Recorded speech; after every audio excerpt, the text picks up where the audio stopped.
La traque mortelle, c'est un grand jeu à la Hunger Games mis en place par Kenjaku. L'objectif pour lui est de récupérer de l'énergie occulte à travers ses participants pour ensuite forcer l'évolution du genre humain à travers le Japon, ensuite le monde. Le consentement ne figure pas dans son dictionnaire. L'objectif ici est d'expliquer au mieux les règles, parce que dans l'anime c'est expéditif, même s'il y a de grandes chances qu'ils y reviennent dessus plus tard. Commençons par les bases, histoire de ne pas se mélanger durant l'explication. Déjà, pour un jeu d'une telle ampleur, parce que oui, il y a 10 grandes zones sur tout le Japon, il s'est alors imposé comme condition à ne pas être le maître de jeu. Pas juste par fair play j'imagine, mais pour que son sort soit automatique et plus puissant. Chaque participant aura un système sous forme de Shikigami pour suivre leur avancée. Et c'est ce même système d'après Tengen qui est le maître de jeu. Une IA quoi. Ensuite, pour que jeu il y ait, participants il doit y avoir. Et leur consentement doit être primordial. Sont déjà engagés ceux qui ont pactisé avec Kenjaku à travers les marques qu'il leur a mises. Par exemple, Tsumiki, la sœur de Megumi.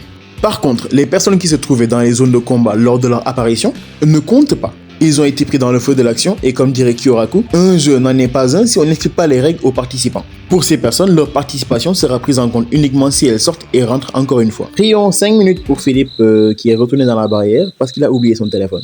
Nous pouvons maintenant dérouler les règles de la première à la dernière. Premièrement, ceux qui ont été marqués par Kenjaku ou qui ont passé un pacte avec lui vont éveiller de nouveaux pouvoirs et ont exactement 19 jours maximum pour se rendre dans l'une des zones de combat et déclarer officiellement leur participation.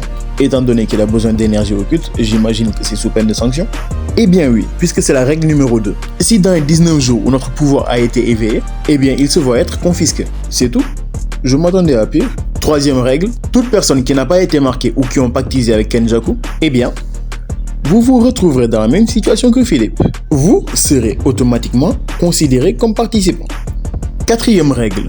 Sorti de nulle part, les créateurs du Uno sont venus pour nous apprendre que ça ne se joue pas comme on a l'habitude de le faire. On ne pose pas de plus 2 sur un plus 2, ou voire même un plus 4 sur un plus 2. De ce que j'ai compris, ça sert à compter les points. Personnellement, j'aime bien mettre un plus 20 sur Aisha. Mais en vrai, est-ce qu'on n'en a pas un peu rien à foutre de leurs règles? Un peu comme Kenjaku avec celle-ci, pour gagner des points, il faut prendre des vies.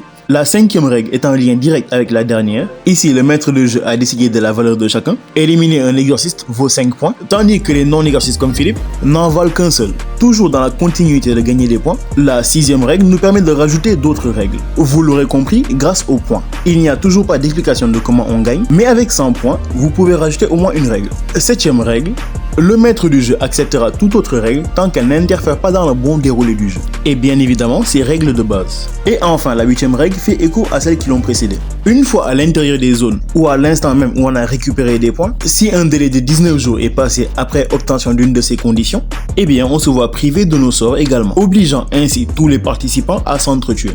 Toutes mes condoléances Philippe, vous avez été courageux.